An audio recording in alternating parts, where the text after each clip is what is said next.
Yes, I have a pretty extensive medical history. Um, Growing up, I wasn't sick that often, but I did have a lot of ear infections and ear problems, and so I was on antibiotics all the time for my ear infections. But other than that, I was really, honestly, never sick. And So the kind of the older I got, the more I started having problems. And So now, the kind of the main things that I deal with is I started out with rheumatoid arthritis. From there, migraines.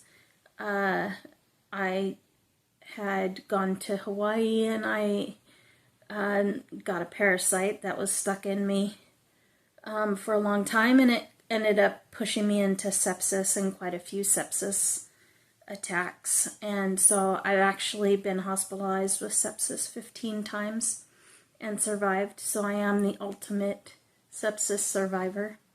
I've had a code blue where a nurse had to revive me because I stopped breathing. I have antiphospholipid syndrome, which is a clotting disorder. I've thrown blood clots in all of my limbs, and I've thrown one in my lung. I have a microvascular bleeding problem in my brain, so I've had a bunch of microbleeds and an infarct, a microinfarct in my brain, and which results in TIAs or mini strokes that could also be related to the migraines, called hemiplegic migraines. And I've had quite a few surgeries. It's just one thing that adds on top of the next, and my illnesses kind of play off on each other. Oh, the COVID pandemic has had such an impact on my illness.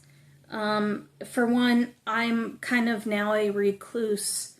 I really don't leave the house unless I'm going to a doctor's appointment, because I'm afraid of COVID, and the illnesses that I have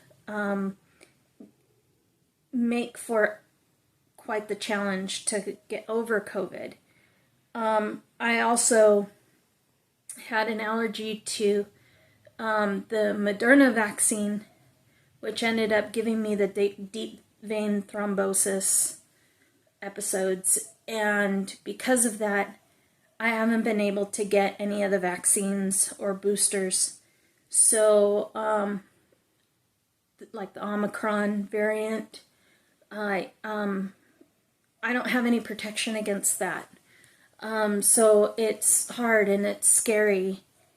And, another thing is, since the pandemic, the doctor's offices and the ERs and everything are so overrun with people that wait times are a lot longer, and it's so hard all around to get an appointment with a specialist, to get an appointment with my primary care, even to go into the ER and get help could be up to a 10-hour wait.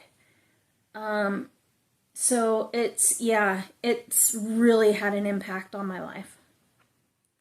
Yes, in most cases, illness is not a choice. It's something that just happens, and you have to change your life around it. And if you're somebody that knows somebody who's going through a hard time, give them a break. Give them a hug. Bring as much positivity in to their lives, because they don't have much to go on. And anything that you can do to make them feel good or special is so important, because they need to grab on to the good and know that there's something that's worth fighting for.